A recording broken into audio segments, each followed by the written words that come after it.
Gracias a todos por participar en este webinar. En la presente exposición vamos a limitarnos a hacer una breve descripción, en primer lugar, de las medidas en materia tributaria que se han emitido en función a esta situación de emergencia que vive nuestro país. Estamos enfrentando una situación para todos inédita en la historia de la República del Perú. Y esto ha propiciado la emisión de una serie de dispositivos por parte del Estado peruano, ¿no? Vamos a hacer referencia a algunas normas dictadas vía decreto de urgencia, otras vía decreto legislativo, y la mayoría contenidas en resoluciones de superintendencia de la SUNAT, en donde estarán contenidas una serie de dispositivos tendientes a reducir de alguna manera el impacto que la desaceleración económica en nuestro país va a tener.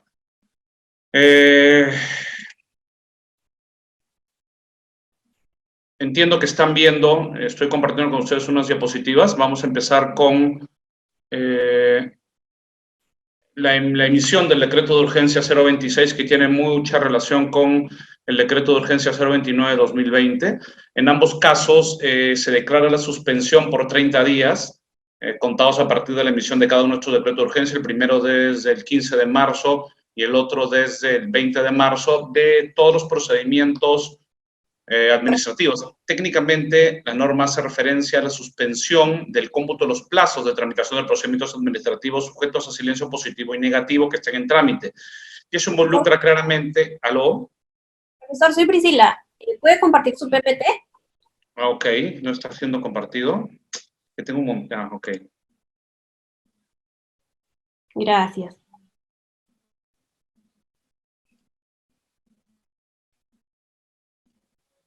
Ahora sí, profesor. Sí, perfecto. Estamos haciendo referencia al decreto de urgencia 026-2020, que en su segunda disposición complementaria refiere que deben suspenderse por 30 días hábiles a partir de la publicación de ese decreto de urgencia el cómputo de los plazos de tramitación de procedimientos administrativos sujetos a silencio positivo y negativo. Recuerden que la inmensa mayoría de procedimientos tributarios están sujetos a silencio negativo, algunos a silencio positivo, pero la inmensa mayoría a silencio negativo. Dice que se encuentren en trámite a la entrada en vigencia de la presente norma, ¿no? Ahí llama la atención una disposición que establece este decreto de urgencia cuando dice que eso no tiene relevancia o no aplica para aquellos procedimientos que cuenten con un procedimiento de la autoridad pendiente de notificación. Eso genera un cierto problema porque, por lo menos en materia tributaria, el Tribunal Fiscal ya tiene diversos pronunciamientos que, aun cuando se hubiera emitido una resolución, sea de la Administración Tributaria o el Tribunal Fiscal, si es que esta no ha sido notificada al contribuyente o a la administración, se entiende que el procedimiento aún continúa en trámite para muchos efectos. Y de hecho, el tribunal ya ha emitido pronunciamientos en relación a esta materia y por lo tanto pareciera que esto podría entrar en colisión con lo que señala este decreto de urgencia, al señalar que no va a aplicar esta suspensión para aquellos que tengan pronunciamiento y porque no se haya producido la notificación. Y este plazo que se da entre la emisión del procedimiento y la notificación puede ser de varios días. De hecho, estoy seguro que hay un montón de pronunciamientos del Tribunal Fiscal que se han emitido ya hace más de un mes, pero que no han podido ser notificados a los contribuyentes porque simplemente no ha habido posibilidad alguna de hacerlo. Aparentemente no quiere que apliquen a esos procedimientos y de alguna manera esta disposición estaría inaplicando por lo menos durante este plazo, este periodo, la jurisprudencia de ordenanza obligatoria que señala que si no se ha notificado al contribuyente la resolución, el procedimiento se entiende que continúa en trámite. ¿Ok? La norma señala que el plazo puede ser prorrogado por decreto supremo y que el Poder Ejecutivo puede sacar una lista para indicar cuáles procedimientos en trámite podrán encontrarse regulados por esta disposición.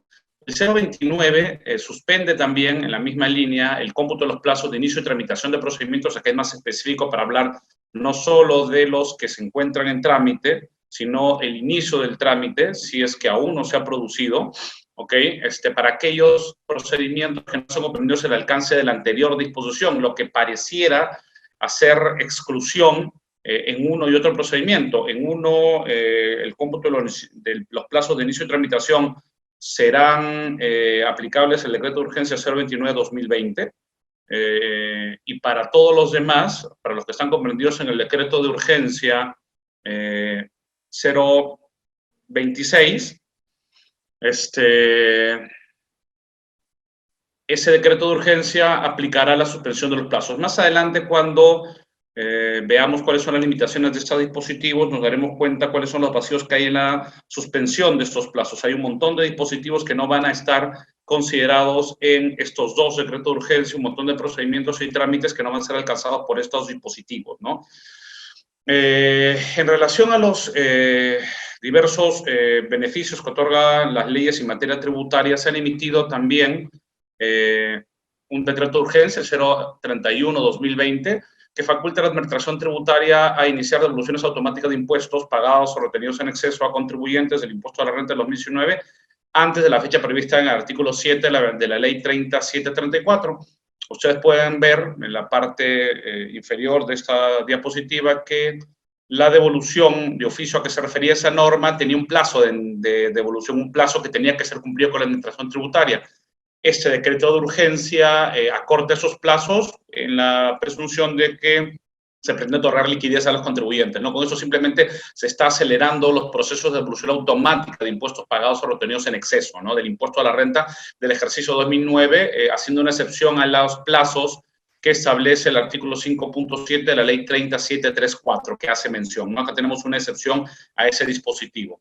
Con el decreto legislativo 1463, que es un decreto que ha sido publicado el día de hoy, se extiende la vigencia del régimen especial de recuperación anticipada del IGB a aquellos sujetos que se encuentran dentro del régimen de la micro y pequeña empresa, y se extiende su vigencia hasta el 31 de diciembre del 2023. Este régimen resultó aplicable en virtud de la Ley 30296, y se extiende, evidentemente, para facilitar liquidez a las empresas, porque lo que hace, recuerden, el régimen de recuperación anticipada es adelantar de alguna manera el uso del crédito fiscal para aquellos que no pudieran o no tuvieran la posibilidad de hacerlo en función a las ventas que realicen, ¿no? Y lo que hace además este decreto legislativo que se ha publicado el día de hoy es ampliar este régimen de recuperación anticipada también a las empresas que se encuentren acogidas al MIPE tributario, ¿no? Les hace aplicables hasta el 31 de diciembre de 2021, una fecha distinta a los del REMIPE,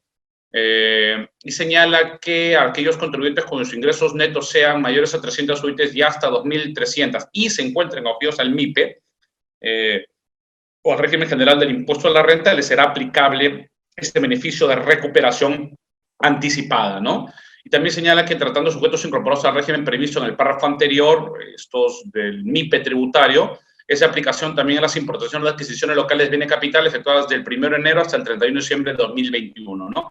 De esta manera, en la primera parte se extiende la vigencia de un régimen que ya está vigente hasta el 31 de diciembre del 2023, y en la segunda parte se amplía este régimen a aquellos sujetos que tengan ingresos netos anuales mayores a 300 UITs y hasta 2.300 UITs y que estén acogidos al MIPE tributario o al régimen general del impuesto a la renta.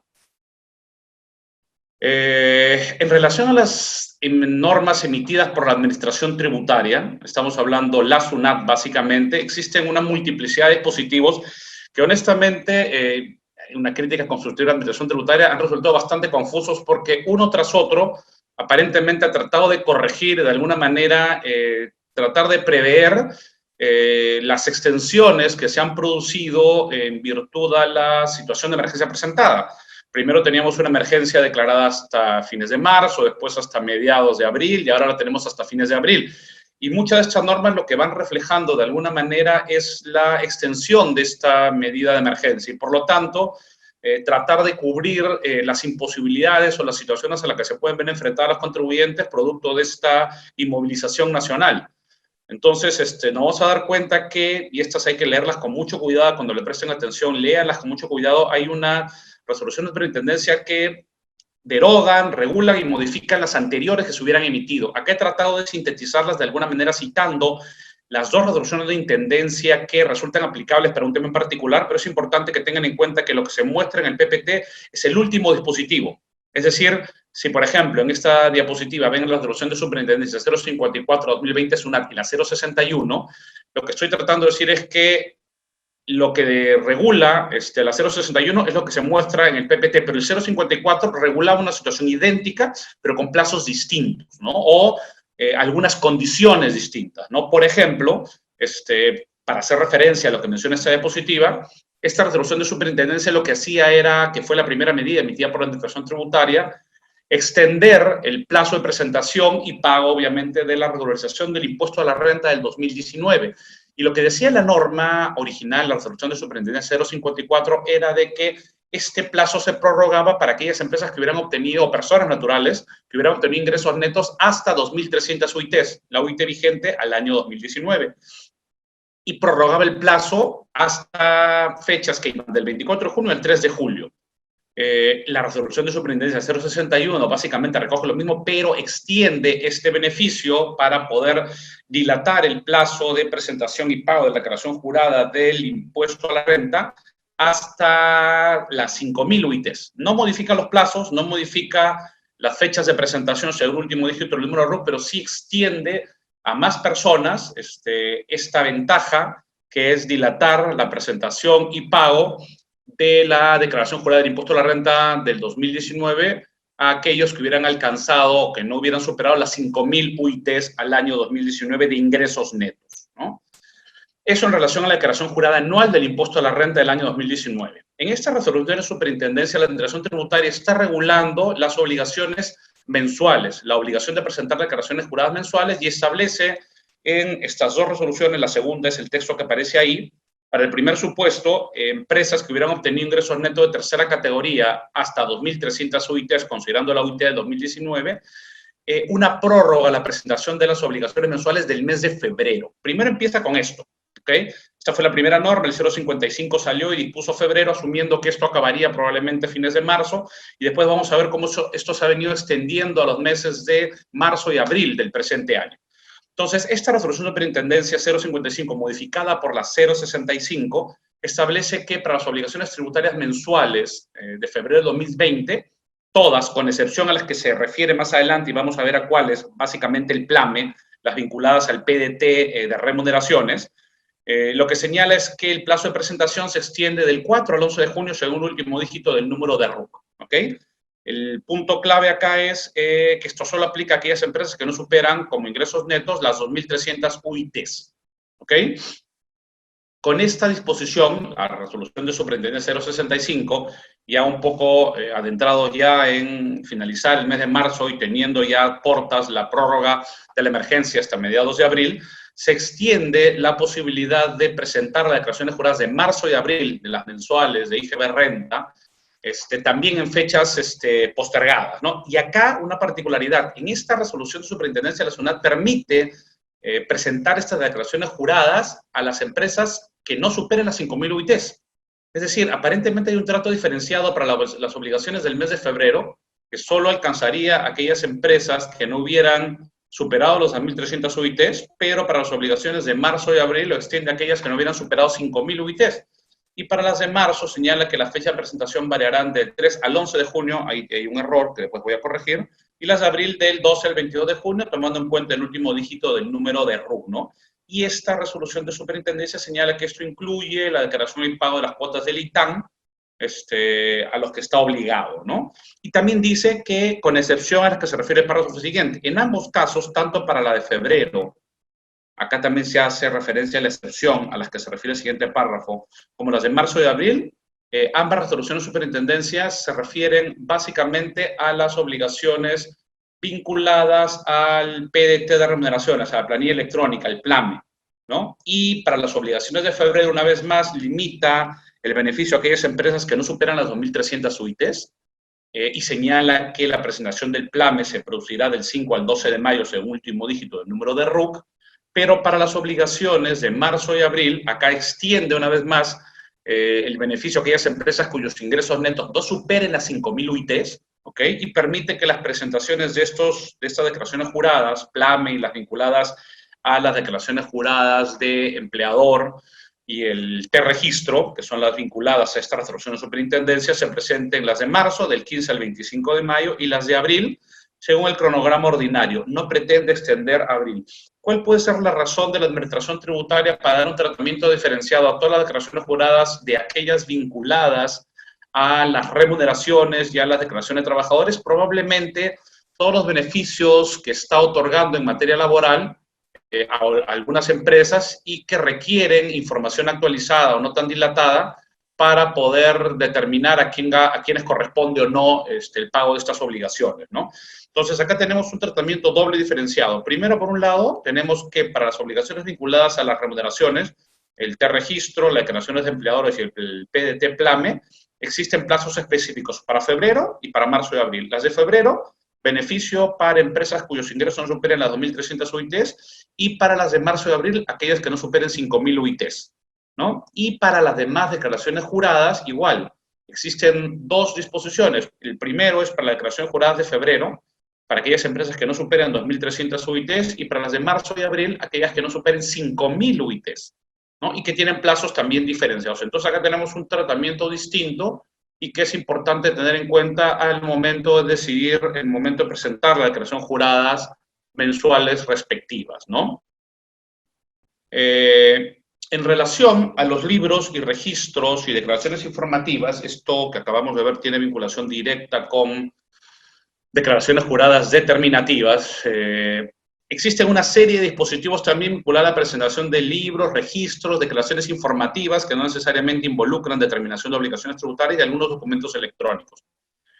Estas tres resoluciones de superintendencia, una tras otra, han modificado los plazos. Y aquí también la Administración Tributaria establece diferencias, como lo hizo con aquellas declaraciones juradas determinativas. Tiene un primer grupo de normas que establecen que aquellas empresas cuyos ingresos netos de tercera categoría no superen las 2.300 UITs, ¿ok?, tienen estos plazos de presentación, ¿no? Dice, hasta el 4 de junio hay una prórroga, los atrasos de los libros vinculados a asuntos tributarios, ¿ok?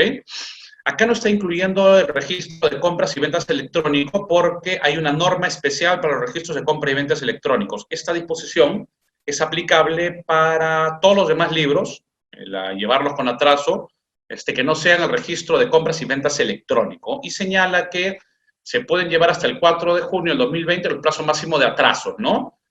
Para aquellas obligaciones que vencían entre el 16 de marzo y hasta el mes de mayo, se entiende el último día del mes de mayo de 2020, se va a poder llevar con atraso hasta el 4 de junio del 2020. O sea, lo que está diciendo de alguna manera es que si el plazo máximo vencía el 16 de marzo hasta mayo, el plazo máximo se va a extender hasta el 4 de junio, ¿ok?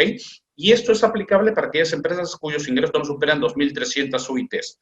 Y hasta el 15 de mayo se extienden los plazos previstos para enviar a la SUNAT las declaraciones informativas y comunicaciones vinculadas al sistema de emisión electrónica, ¿no?, que originalmente vencían entre el 16 de marzo y hasta el 30 de abril, ¿ok?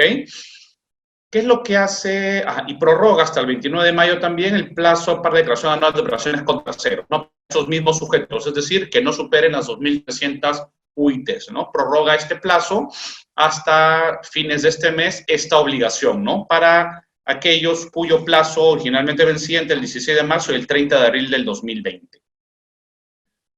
En estas dos resoluciones de superintendencia, la Administración Tributaria establece un tramo distinto. Para aquellos sujetos que tengan más de 2.300 UITs y hasta 5.000 UITs, recuerden que el primer tramo al que hemos hecho referencia son las empresas cuyos ingresos netos no superen las 2.300 UITs. Esta resolución de superintendencia establece un tratamiento para aquellas empresas cuyos ingresos superen las 2.300 UITs y no superen las 5.000 UITs de ingresos netos anuales, ¿no? Y establece igual, hasta el 4 de junio, el plazo máximo de atraso en libros, que originalmente vencían desde la fecha de entrada en vigencia de la resolución 065-2020, que es el 31 de marzo, y hasta el mes de mayo se lo extiende hasta el 4 de junio, de la misma manera con las declaraciones informativas del sistema de emisión electrónica, ¿no? Entonces, tenemos que hay un tratamiento para aquellas empresas que no tienen ingresos que superan las 2.300 UITs y unas que los superan de 2.300 hasta las 5.000 UITs. Y básicamente el tratamiento es similar, porque en ambos casos se extiende el plazo, pero son diferentes empresas, ¿ok? Y evidentemente esto va a permitir que las empresas puedan dilatar el cumplimiento de estas obligaciones de orden formal. También extiende hasta el 29 de mayo la presentación de la declaración anual de operaciones con terceros para aquellos sujetos que tenían fecha de vigencia entre la emisión o la entrada en vigencia de esta resolución de superintendencia, la 065-2020, que es el 31 de marzo de este año, y el 30 de abril, ¿no?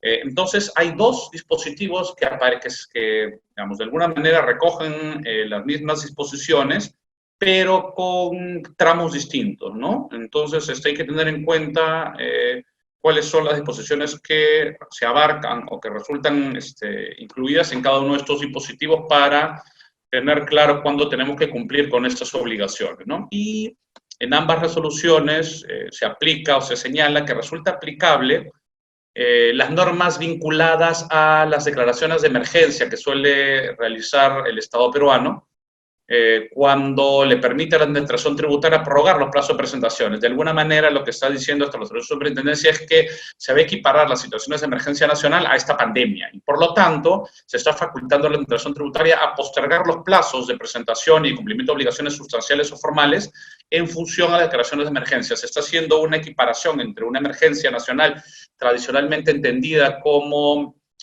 un desastre natural con esta situación de emergencia, ¿no? ¿Por qué? Porque la Administración Tributaria ya tenía facultades para extender los plazos de presentación de declaraciones juradas y obligaciones formales si es que se presentaran situaciones de emergencia, pero ninguna de estas normas establecía que estas situaciones de emergencia se equiparaban a las cuarentenas. Lo que hacen estas resoluciones, además de extender estos plazos, es decir, que la situación actual se asemeja o se encuentra incluida en una de estas situaciones de emergencia, ¿ok?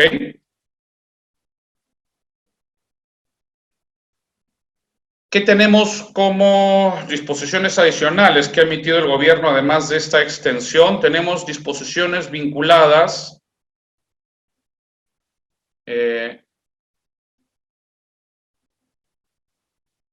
a la presentación de libros electrónicos. Les había mencionado que las normas que habíamos hecho referencia sobre el atraso en los libros no aplicaban a los registros de compras y ventas electrónicos. ¿Por qué? Porque las resoluciones respectivas tienen disposiciones específicas para estos, ¿no? Y la resolución de superintendencia 065-2020 señala que para aquellos deudores cuyos ingresos no superasen los 5.000 UITs, las fechas máximas de atraso del registro de ventas ingresos electrónicos corresponden para el mes de enero y febrero. Esos plazos, del 11 al 19 de junio en enero, en los mismos son en ambos casos, según el último dígito del número de RUC, y para los mismos sujetos, los plazos máximos de atraso son para abril del 2 al 10 de junio y de mayo del 11 al 19 de junio, según el último dígito del número de RUC. Entonces, estas normas que hemos visto de manera previa, que hablan del atraso de libros, ¿ok?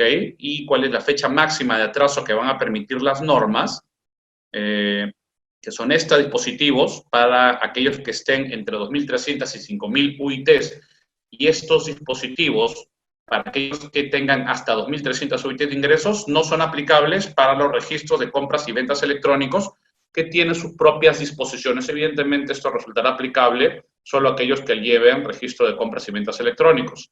Si no se llevan estos registros de compras y ventas electrónicos, resultará aplicable las normas generales de atraso en libros ordinarios. También señala esta resolución de superintendencia, que es la más extensa que emitió la Administración Tributaria en este tramo, que también resulta aplicable a sujetos inafectos al impuesto a la renta distinto del sector público nacional, ¿no? ¿Por qué? Porque en muchos casos la Administración Tributaria establece que estos sujetos, en algunos casos, tienen que cumplir una serie de obligaciones formales que pueden incluir las que acabamos de mencionar. Existe también en la resolución de superintendencia 065 una serie de dispositivos de los cuales ya han habido antecedentes vinculados a facilidades para aquellos sujetos que hubieran solicitado, tuvieran vigente un fraccionamiento. Y básicamente los beneficios que se están emitiendo ahora están vinculados a limitar las causales de pérdida de fraccionamiento, ¿no? Tanto la resolución de superintendencia 058 y la 065-2020, una modificada por la otra, establece unas normas, cierta laxitud en las normas que van a determinar en qué momento se pierde el fraccionamiento. No están modificando ni permitiendo un acogimiento mejor ni con mayores facilidades. Estas normas están dirigidas exclusivamente a evitar se incurra en causales de pérdida en esta situación de emergencia, ¿no? Entonces, tiene básicamente tres supuestos. Para aquellos casos en donde existan fraccionamientos, ¿ok? Para aquellos casos donde haya aplazamiento y para aquellos casos donde exista aplazamiento con fraccionamiento. Recuerden que las disposiciones vinculadas a los fraccionamientos tienen diferentes tipos de beneficio. Entonces, hay diferentes tratamientos o diferentes normas según se trate de un fraccionamiento, de un aplazamiento o de un fraccionamiento con aplazamiento. Cuando habla del fraccionamiento puro, la norma generalmente establece como consecuencia que se pierde cuando se adeude el íntegro de dos cuotas consecutivas. ¿Ok? Si se adeuda el íntegro de dos cuotas consecutivas, se pierde el fraccionamiento, pero establece que las cuotas que hayan o que venzan el 31 de marzo, esta ya venció, o que vaya a vencer el 30 de abril, se confutan para efectos de la pérdida de este fraccionamiento, posibles de pagar hasta el 29 de mayo, ¿no? O sea, lo que extiende es el plazo, los intereses moratorios sí vuelvan a correr, pero se permite pagar ambas cuotas hasta el 29 de mayo. Es decir, si yo no he pagado la del 31 de marzo y no pago la del 30 de abril y ordinariamente debería perder el fraccionamiento el primer día de mayo, no lo voy a perder si es que logro pagar estas dos cuotas hasta el 21 de mayo. Evidentemente, como no está haciendo referencia a la cuota de mayo, si la cuota de mayo no la pago en su oportunidad, se estará sumando una cuota, una de las cuotas para poder incurrir en causal de pérdida. Cuando se pague el íntegro, la última cuota donde el plazo estableció para su vencimiento, que es otra causal, cuando no se pague el íntegro, la última cuota entre el plazo vencido para su establecimiento, señala una vez más que si el vencimiento del pago de esta última cuota era el 31 de marzo o el 30 de abril, no se pierde si se paga hasta el 29 de mayo. En el caso del aplazamiento, cuando ya no hablamos de fraccionamiento, sino solamente aplazamiento, lo que señala la norma es que normalmente cuando no se cumpla con pagar el íntegro de la deuda tributaria aplazada y el interés correspondiente al vencimiento del plazo, no se va a perder si es que este aplazamiento, este pago del íntegro de la cuota aplazada y los intereses que vencían el 31 de marzo o 30 de abril, se pagan el 29 de mayo. Entonces, si yo tenía un aplazamiento cuya pago íntegro de la deuda tributaria aplazada y el interés vencía el 31 de marzo o 31 de abril, no lo voy a perder aún cuando no pague si es que lo pago hasta el 29 de mayo. Y si se trata de un aplazamiento con fraccionamiento, ¿ok? La norma señala que establece varios supuestos que se pierden ambos, tanto el aplazamiento y el fraccionamiento, cuando el deudor no paga el íntegro del interés hasta la fecha de su vencimiento, que es una causal de pérdida. Pero te dice que si la fecha de vencimiento de este pago íntegro del interés es el 31 de marzo o el 31 de abril, no se pierde si es que se paga hasta el 29 de mayo. Es decir, que si no lo pago el 29 de mayo, sí lo voy a perder. Extiende una vez más los plazos para poder mantener vigente estos beneficios, ¿no? Te dice, por otro lado, que se pierde el fraccionamiento, no el aplazamiento, cuando no se cancele la cuota de acogimiento en las fechas previstas para ello. Y te dice que si la cuota de acogimiento, que es uno de los requisitos para mantener el fraccionamiento, se debía pagar el 31 de marzo o el 31 de abril, no se va a perder si la pago hasta el 29 de mayo. Si no la pago el 29 de mayo, esta cuota de acogimiento, sí lo voy a perder el fraccionamiento. Y también te señala la norma que cuando habiendo pagado la cuota de acogimiento, el interés del aplazamiento, adeude dos cuotas consecutivas, que es una causal de pérdida, esto no se va a producir si las cuotas venciendo el 31 de marzo y 30 de abril se pagan hasta el 29 de mayo. Y por último, señala que cuando no se pague el íntegro de la última cuota dentro del plazo establecido, que también es una causal de pérdida del aplazamiento con fraccionamiento, si esta no se paga, pero si estas cuotas vencían el 31 de marzo o el 31 de marzo o el 30 de abril, no se va a perder si la pago hasta el 29 de mayo. Evidentemente, lo que hace es prorrogar el vencimiento de las cuotas que determinarían la pérdida del fraccionamiento, aplazamiento o aplazamiento con fraccionamiento hasta el 29 de mayo. Y por lo tanto, aquellos que tuvieran cuotas que pudieran determinar la pérdida de alguno de estos beneficios el 31 de marzo y el 30 de abril, no los van a perder si es que logran hacer el pago hasta el 29 de mayo. Por lo menos es lo que está vigente ahora. No sabremos si es que la Administración Tributaria, producto de la situación que se presentará en las siguientes semanas, va a extender eso, pero por lo menos esto está vigente hasta el día de hoy. Entonces, los que tienen fraccionamientos vigentes no deberían tener preocupaciones porque el plazo se les ha extendido no al fin de este mes, sino al fin del subsiguiente mes para aquellas cuotas que vencían en marzo y que fueran a vencer el 30 de abril en todos los fraccionamientos, aplazamientos o fraccionamientos con aplazamientos que estuvieran vigentes en el transcurso de esta cuarentena o situación de emergencia, ¿no? Ahora, es importante que esta norma, estas dos normas disponen de manera explícita que eso no resultará aplicable para aquellos fraccionamientos a los cuales ya se les hubiera otorgado beneficios de esta naturaleza. Y les había mencionado que ya habían antecedentes vinculados a situaciones como las que hemos hecho referencia en resoluciones de superintendencia como la 051-2019 y la 100-2017. Ya han habido situaciones donde la Administración Tributaria ha postergado el vencimiento de cuotas del plazo para pagar una cuota que determinada prende un fraccionamiento en estas dos resoluciones de superintendencia, la 051-2019 y la 100-2017, ¿no? Cuando se producían desastres naturales y la Administración Tributaria postergaba el vencimiento de plazo de las cuotas que determinarían la pérdida de algunos de estos beneficios. Lo que te dice en esta resolución de superintendencia que todos estos beneficios no son aplicables a aquellos fraccionamientos o refinanciamientos o aplazamientos a los que ya se les hubiera aplicado las causales de estas dos resoluciones de superintendencia. Es decir, si ya se hubiesen producido las extensiones de los plazos en virtud de la aplicación de estas dos normas, artículo 13 de la resolución de superintendencia 051-2019 o el artículo 11 de la 0100-2017, que son beneficios muy similares a estos, pero en fechas pasadas, ya no les resultará aplicables estos dispositivos. Teóricamente, lo que pretende la Administración es no otorgar un aplazamiento sobre otro aplazamiento. O sea, ya habiendo emitido normas que en situaciones de emergencia permitían postergar el vencimiento de cuotas que determinaran la pérdida de algunos de estos beneficios, y habiéndose alguien acogido a estas prórrogas, no se van a poder acoger nuevamente a estas, ¿no? Lo que quiere evitar es que se produzca un beneficio sobre otro beneficio, ¿no? Así que mucho cuidado con eso, no se aplican a todos los fraccionamientos, tienen que tener en cuenta si las cuotas que están pendientes de pago corresponden a uno de estos dos beneficios ya otorgados, porque si lo están, no les van a resultar aplicables estas disposiciones. También hay disposiciones vinculadas a la libre disposición de fondos depositados en la cuenta de detracciones.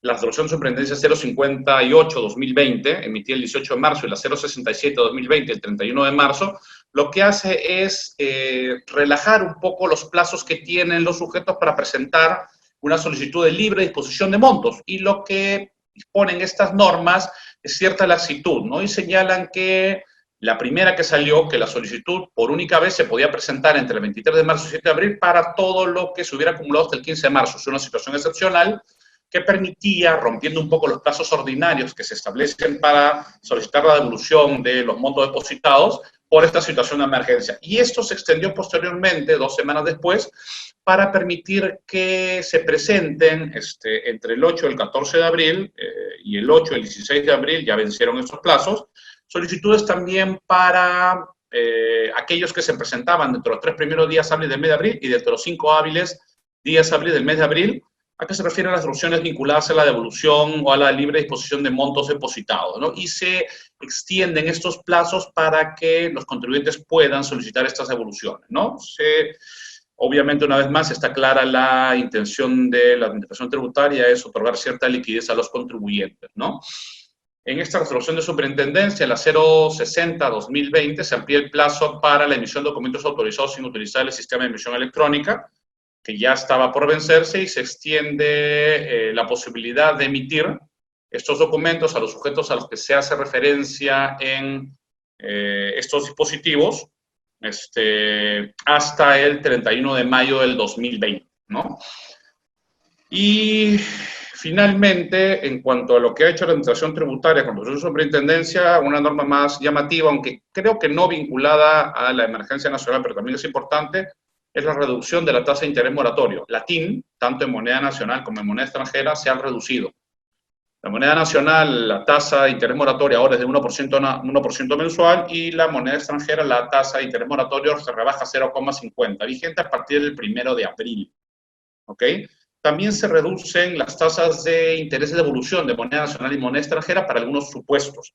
Cuando se trata de devolución de pagos indebidos en exceso en moneda nacional que no provengan en documentos emitidos por SUNAT, es decir, cuyo pago no se hubiera producido por la emisión de una resolución de terminación, orden de pago o multa, la tasa de interés moratorio para la devolución, que beneficia al contribuyente, es del 0,42 mensual.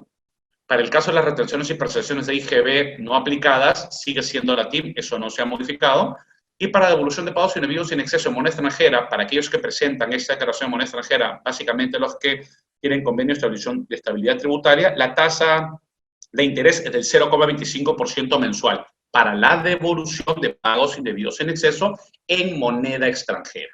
¿Ok? Entonces hay una modificación. Esta no creo que haya sido o haya estado vinculada a la situación de emergencia, pero en todo caso se ha dado en este transcurso. Es importante también tener en cuenta que la Administración Tributaria también ha emitido, dentro de las famosas resoluciones que ya nos tienen acostumbrados de las que hacen referencia a la facultad discrecional de no sancionar, ha emitido una resolución de superintendencia que refiere que se amplía la facultad discrecional de no sancionar administrativamente las infracciones tributarias que ocurran a los deudores durante el estado de emergencia, ¿no? Inclusive aquellas cometidas y detectadas entre el 16 de marzo y la fecha de emisión de la resolución, esta de acá, ¿no? Pero si alguien pagó, no te van a devolver. Yo tengo mis discrepancias, como vocal del Tribunal Fiscal ya he hecho varios votos discrepantes en relación a este tipo de resoluciones. Las facultades discrecionales no requieren reglarse. La Administración Tributaria, si quiere no sancionar, no lo hace, no tiene que anunciarlo ni decirlo. Estas resoluciones en realidad son de alguna manera inocuas, pero desgraciadamente han sido de alguna manera utilizadas por algunos contribuyentes para cuestionar algunas resoluciones de multa ya emitidas, señalando que en función a su facultad discrecional la Administración Tributaria no debió emitir la multa. Cuando lo cierto es que si la Administración Tributaria ejerce su facultad discrecional y te sanciona y te emite una multa, ya no puede regresar, ya no puede revertir eso. La facultad discrecional que ejerce la Administración Tributaria significa que puede no aplicar una sanción y lo puede hacer sin justificarlo. No necesita una declaración de superintendencia como esta, pero si la ejerce, ya no puede retrotraerse y decir, no, la ejercí, pero ya no la quiero ejercer. Es como cuando un policía de tránsito decide no imponer una multa cuando una persona se pasa la luz roja, pero una vez que le impone, ya ejerció su facultad discrecional, no puede retrotraerse y decir, ya no la ejerzo. Pero, en todo caso, para aquellos que, digamos, se sienten más tranquilos cuando la Administración Tributaria emite un pronunciamiento explícito, les está diciendo de alguna manera que no va a ejercer esta facultad para cualquier obligación formal, dice, ¿eh? Esto extiende a casi cualquier obligación que pudieran tener los contribuyentes entre el 16 de marzo y la fecha de emisión de esta, creo que ha sido mediados de abril. Veremos si es que esto se termina extendiendo en plazos posteriores y de alguna manera la Administración Tributaria está aceptando de que, dada la situación de emergencia, encontrará razonable que un montón de contribuyentes no cumplan con ninguna obligación formal en este periodo de tiempo.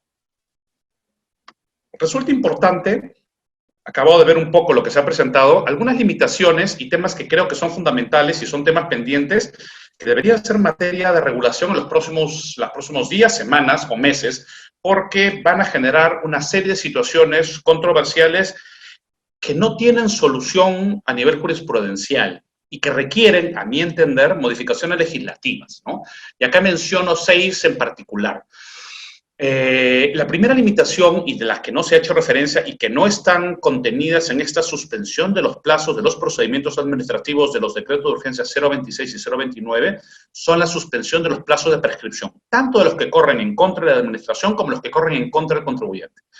Lo cierto es que está bastante claro que en las normas que regulan la prescripción existen situaciones que suspenden el cómputo del plazo de prescripción. Y en tanto muchos contribuyentes, dada la situación particular que se presenta y la propia administración, no pueden ejercer sus acciones recíprocamente, tanto la acción de la administración de determinar, sancionar y cobrar, y el contribuyente de solicitar la devolución o compensación, durante todo este plazo que ha sido relativamente extenso, se pueden producir situaciones en donde no se van a dar o se van a vencer los plazos de prescripción antes que los contribuyentes puedan haber presentado su solicitud de suspensión o compensación, o se le pueden haber vencido a la administración los plazos para determinar o sancionar. En realidad se requiere, porque no existe una causal explícita o parecida que pueda aplicarse, que se disponga que durante el plazo de emergencia los plazos de prescripción, el cómputo de plazo, se ha encontrado suspendido, porque si no, se pueden producir situaciones donde un contribuyente cuyo plazo para solicitar la devolución vencía a mediados de abril y no pudiendo presentar su solicitud, se vence y por lo tanto prescriba su acción para solicitar la devolución. Y en el caso de la administración igual, teniendo la posibilidad de ejercer una facultad de fiscalización y no pudiendo hacerlo ahora por la situación que se ha presentado, se venza la posibilidad del plazo de prescripción para que pueda determinar, sancionar o cobrar una obligación tributaria. Entonces se requieren normas que regulen el tema de la prescripción en este periodo. Tampoco se ha regulado, porque tampoco se alcanzan dentro de estas normas, los plazos para la presentación de recursos. El inicio de un trámite no involucra la presentación de un recurso necesariamente. Debería haber una disposición explícita que entienda o extienda los plazos para presentar recursos administrativos, tanto sean los de reclamación o apelación en materia tributaria o eventualmente demandas contenciosas administrativas, que tienen plazos limitados y cuyos procedimientos no necesariamente están en trámite ni se han iniciado. Creo que se requiere una disposición específica para esta materia. En el caso de los estudios de evolución y compensación, también es importante esta materia porque cuando un contribuyente presenta un estudio de evolución o compensación vinculado a un pago indebido en exceso o cualquier otro tipo de tributo, la fecha que marca el momento en el que se va a considerar el cómputo de intereses va a estar marcado mucho por la fecha en que se presenta el estudio de evolución o compensación y la fecha en que tanto deuda o crédito coexistan. Y esto puede determinar que aquel contribuyente que en estos lapsos no ha podido presentar un estudio de evolución o compensación se vea perjudicado si es que existe una deuda tributaria previa que está generando intereses y respecto a la cual no puede solicitar una compensación por un crédito eventual que pudiera tener. Y que la limitación o la imposibilidad de presentar estos recursos pueda de alguna manera perjudicarlo en el cómputo de los intereses, ¿no? Probablemente sea importante, y eso es una opinión personal, evidentemente, que normas como el IGB justo, y es probable que se terminen extendiendo para brindarle la posibilidad que las empresas tengan liquidez en los próximos meses, se produzcan beneficios vinculados también al aplazamiento del pago de tributos sin el cómputo de intereses. No sé si estará dentro de la agenda de la administración, pero es algo que probablemente se esté manejando. También existen muchas limitaciones a las posibilidades de empresas de donar algunos bienes y servicios que en la actualidad son muy necesarios para un montón de instituciones y creo que deberían darse normas que pudieran facilitar en esta situación de emergencia donaciones de ciertos tipos de bienes y servicios a determinadas entidades que, digamos, de alguna manera están luchando contra esta situación de emergencia. Y por último, creo que es importante que se emitan normas, y algunas van a tener que ser de rango legal, que permita tanto a la Administración Tributaria como al Tribunal Fiscal empezar a hacer trámites de expedientes electrónicos, no exclusivamente de expedientes digitales. Quiero hacer una diferencia. Aquel expediente que se inicia digitalmente es digital y morirá siendo digital, y aquel expediente que se inicia en estado físico empezará y terminará como un expediente físico. La coyuntura actual, si queremos evitar el contacto entre ciudadanos durante una gran cantidad de meses, va a requerir probablemente que los expedientes físicos ahora se empiecen a complementar o a generar ciertos híbridos entre expedientes físicos y digitales, y debería normativamente permitirse la presentación de recursos de manera electrónica sin necesidad de acompañarlo físicamente después, como requieren ahorita las normas del procedimiento administrativo, y la posibilidad de realizar un montón de diligencias que normalmente se hacen físicamente de manera electrónica. Me pongo a pensar en materia del Tribunal Fiscal, informes orales, por ejemplo. Para evitar el contacto entre los propios vocales y los contribuyentes y evitar el traslado, que puede ser el momento en que más se pudiera producir un contagio, debería habilitarse legalmente la posibilidad de que los informes orales y otras diligencias se puedan llevar a cabo en forma electrónica, en plataformas como esta o alguna otra. Pero eso va a requerir modificaciones legislativas, no solamente acuerdo de sala plena del Tribunal Fiscal, porque si bien es cierto que el Tribunal puede hacer bastante y la SUNAT también en base a las normas vigentes hoy día, algunas cosas no las va a poder hacer si no se modifican. Y lo que creo es que es importante para todos que los procedimientos administrativos que se llevan entre esas entidades no se detengan por esta situación, sin poner en riesgo la salud ni la vida de las personas que trabajan en ellas, ¿no? Probablemente en esta ley que otorga facultades en materia tributaria, aunque no se dice explícitamente nada de lo que se ha mencionado, se pueda filtrar tal vez alguna de las normas que permitan esto, y si no, probablemente el Ejecutivo deba pedir una ampliación de las facultades para poder regular ciertos procedimientos y facilitar la aplicación de muchas de las normas que existen en los procedimientos tributarios vigentes, ¿no? Sobre todo los que están en trámite en etapa de reclamación y apelación ante el Tribunal Fiscal. Bueno, no quiero extenderme mucho para poder dar paso a las preguntas que pudieran a bien tener. Agradezco mucho su atención y estoy a la espera de cualquier consulta que pudieran tener. Disculpen un poco la rapidez de eso, he tratado de abarcar la mayor cantidad de temas que han sido relevantes en esta coyuntura. Y bueno, estoy a la espera de sus preguntas. Priscila. Muchas gracias, profesor Pedro. Excelente exposición. Sí, de hecho tenemos varias preguntas en el chat. Una de ellas es, ¿se está contemplando el diferir el pago del impuesto a la renta anual 2019 después de vencer la fecha junio-julio de la DDJ anual o fraccionar de forma inmediata el impuesto a la renta?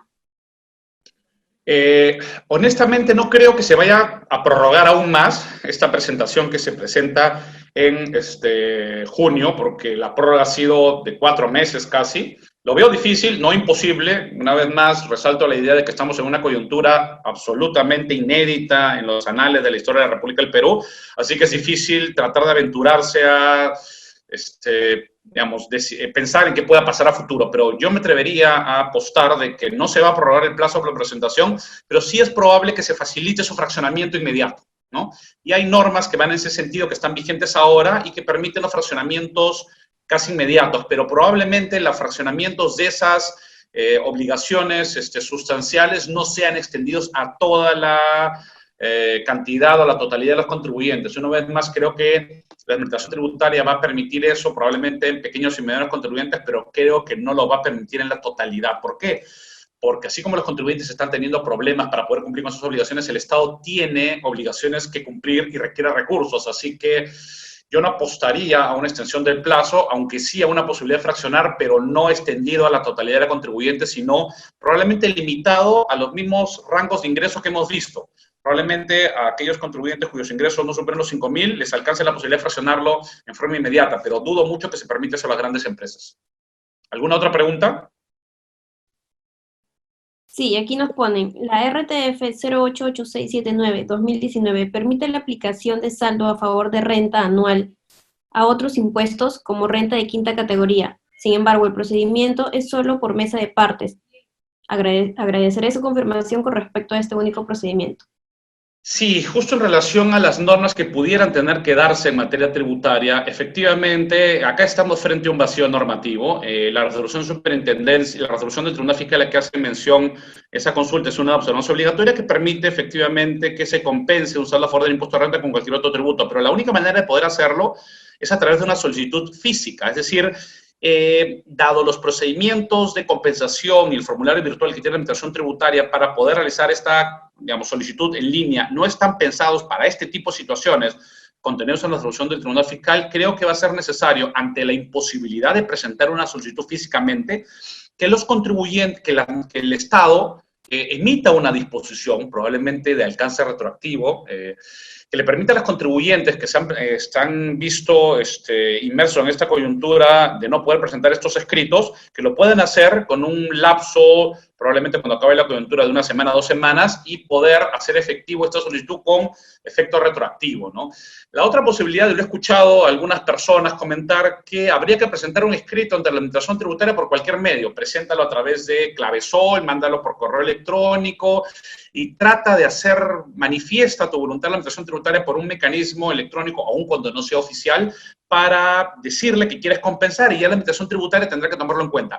Honestamente, no creo que sea válido hacerlo, pero esto lo conversaba con con personas especializadas en la materia. No creo que beneficie a nadie hacerlo, pero tampoco creo que los perjudique. Si alguien presenta un escrito en ese sentido por su clave solo, por algún medio electrónico que pueda creer que se conecta con la Administración Tributaria, daño no le va a hacer. El peor efecto que puede tener es que se tenga por no presentado. Y si es así, si se entiende por no presentado porque no entra por los canales ordinarios, vamos a tener un vacío. Y por lo tanto, creo que se requiere normativamente regular esta situación. ¿Para qué?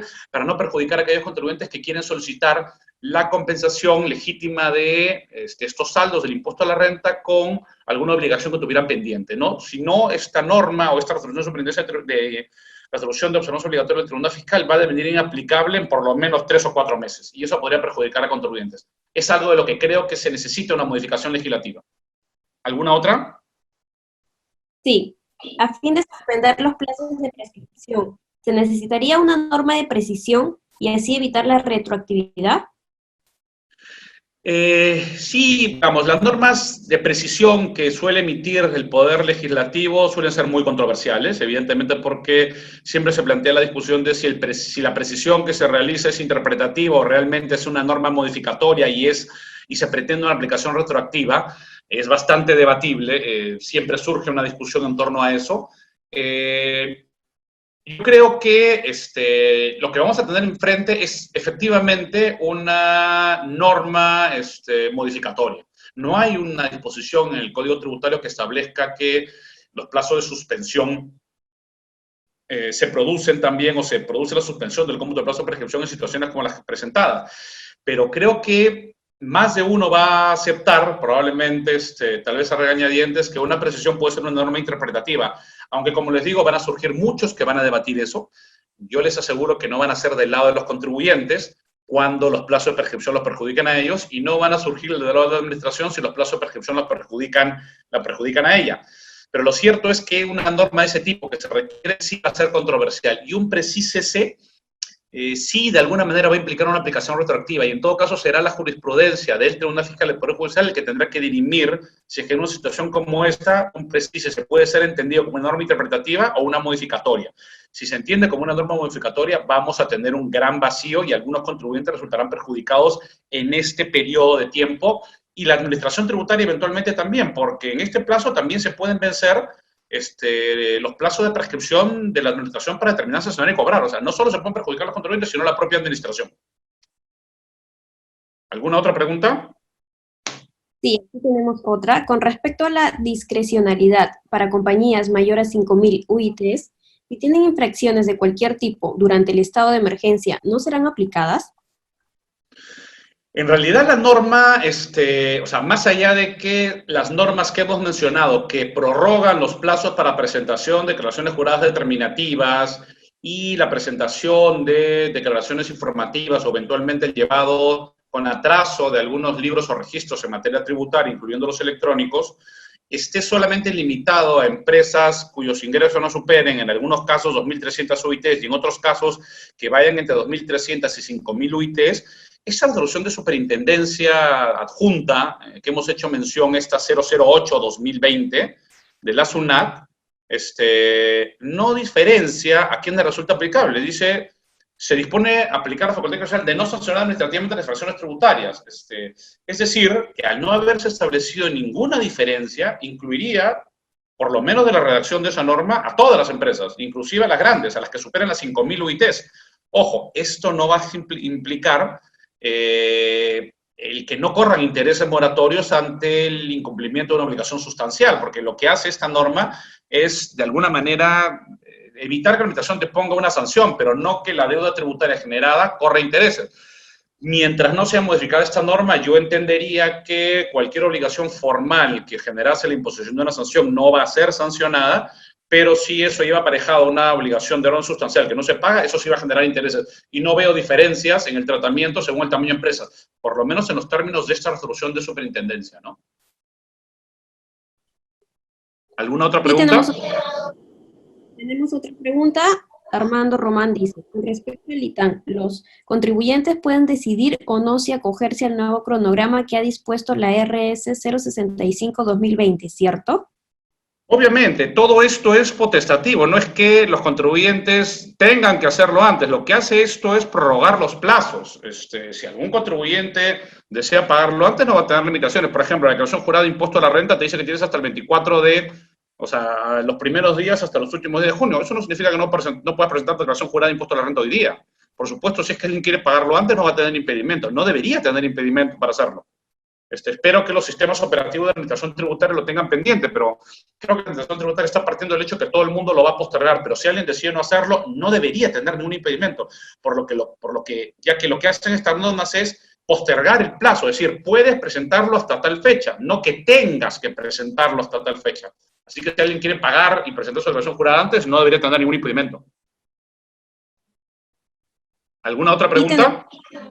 Tenemos una pregunta más. Dice, ¿la nueva tasa del 1% aplicaría para aquellas infracciones que han sido incurridas y detectadas a partir del 1 de abril, o siendo que la norma habla de una deuda tributaria, podría ser aplicable a aquellas infracciones que han sido incurridas de manera anterior a dicha fecha, pero detectadas después del 1 de abril?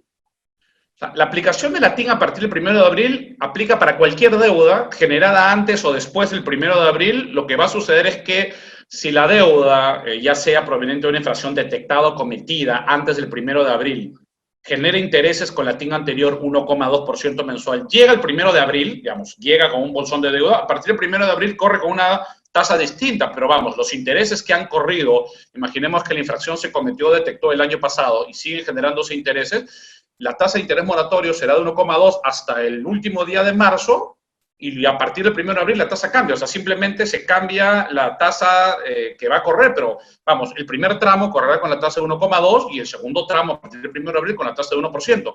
Si la infracción se detectó, cometió, la deuda se generó a partir del 1 de abril, antes no se habrá aplicado ningún interés porque no existe deuda tributaria pendiente de pago y por lo tanto desde el primer día correrá la tasa de 1. O sea, la tasa de 1 corre como en cualquier circunstancia del 1 de abril. Lo que pasa es que si la deuda viene desde antes, lo que va a haber es una especie de posta. El primer tramo hasta el 31 de marzo aplicará la TIM de 1,2 y a partir de ahí la deuda, el capital, evidentemente, porque no hay capitalización ya de intereses, correrá con la tasa de 1 y se sumarán los intereses. No hay ningún impedimento para que se apliquen ambas tasas, ¿no? Tenemos una pregunta. Cuando mencionó el tema de donaciones, ¿se refería a que es necesaria otra norma adicional al decreto legislativo reciente que modifica las donaciones 1460? Si se refiere a el 1460, yo creo que sí, porque no abarca todas las situaciones y no otorga todas las facilidades que deberían darse en una situación como esta.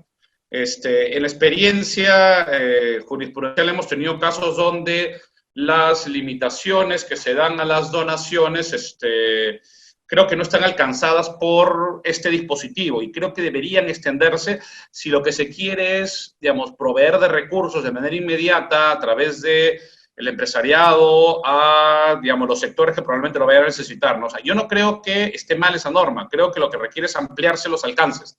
No creo que esté en mal camino, creo que no cubre todas las situaciones que se pueden presentar, una vez más, por lo inédito de la situación.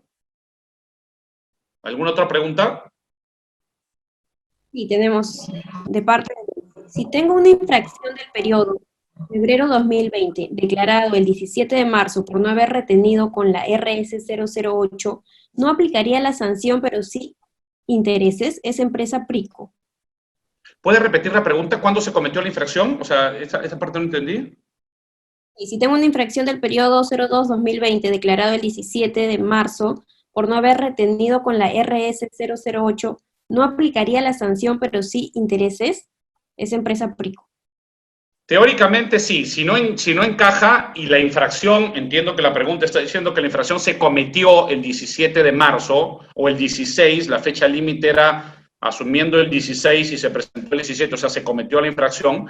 En esa fecha, aún cuando sea un PRICO, teóricamente no le podrían, en virtud de esa resolución de superintendencia adjunta operativa de la 008-2020 y poner una fracción, pero sí correrían intereses, porque para los PRICOS no ha habido extensión de plazos. La multa teóricamente no podría ser impuesta, pero los intereses sí, no hay limitaciones al cobro de intereses, pero sí a la sanción. Teóricamente no deberían. Esta resolución que limita la facultad o que regula la facultad discrecional no ha hecho ninguna diferencia. Dice, no sanción todas las infracciones tributarias, no hay límites por tramos ni por tamaño de contribuyentes y por lo tanto sí le alcanzaría, si es que la infracción se cometió en ese lapso de fechas, no le alcanzaría la infracción, pero sí, evidentemente no hay que pagar multa ni intereses de la multa, pero sí los intereses de la retención no pagada al Estado. Sí tendría que pagarse los intereses. Ok, y aquí tenemos la última pregunta, profesor, por parte de Armando Román. En el caso del cómputo del plazo para la presentación de recursos, el primero DS 02620 señala que en uno de sus artículos lo siguiente: declarase la suspensión por 30 días contados a partir del día siguiente de la publicación de los plazos vinculados a las actuaciones de los órganos rectores de la Administración Financiera del Sector Público. La SUNAT está dentro de este sistema. ¿Podría entenderse que ese texto se refiere al plazo para presentar los recursos?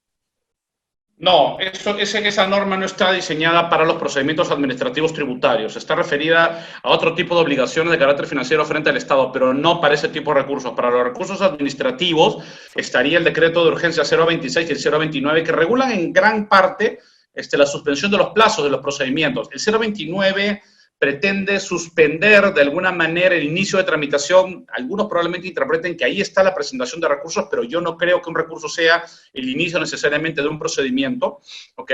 Pero vamos, algunos probablemente lo interpreten, pero yo creo que debería ser una norma que regulase expresamente la extensión de los plazos para presentar recursos. Insisto, el 029 pudiera interpretarse cuando habla del cómputo de inicio y tramitación de procedimientos administrativos, como la extensión de un plazo para presentar el recurso, pero creo que no es lo suficientemente clara para que eso quede zanjado, aunque bueno, finalmente la jurisprudencia dirá si es que eso lo incluye, pero la norma que el señor ha mencionado no resulta aplicable a procedimientos tributarios. Ese es para otro tipo de obligaciones que tiene la administración tributaria, no los contribuyentes frente al fisco a la hora de presentar recursos. Profesor, aquí tenemos una última pregunta y cerramos el webinar. ¿El IGB justo que vencía el 17 de marzo cuando se aplicó la discrecionalidad, aplicaría intereses?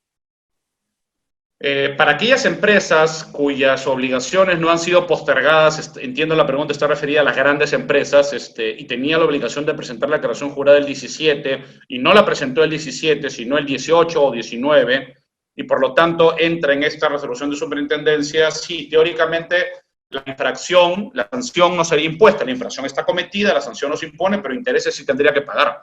No habría ninguna limitación a eso. Ojo, asumiendo que estamos hablando de una empresa que supera las 5.000 UITs, ¿no? Y que no está dentro de ninguna de estas disposiciones que prorrogan la presentación de las declaraciones juradas. Sí, intereses tendría que pagar. No hay limitaciones, salvo que salga alguna disposición posterior en ese sentido, por lo menos hasta el día de hoy no había ningún impedimento para pagar intereses. Con la tasa de interés moratorio de 1,2 hasta el 31 de marzo y a partir del 1 de abril con la tasa de 1%. Sí, tendría que pagar igual intereses.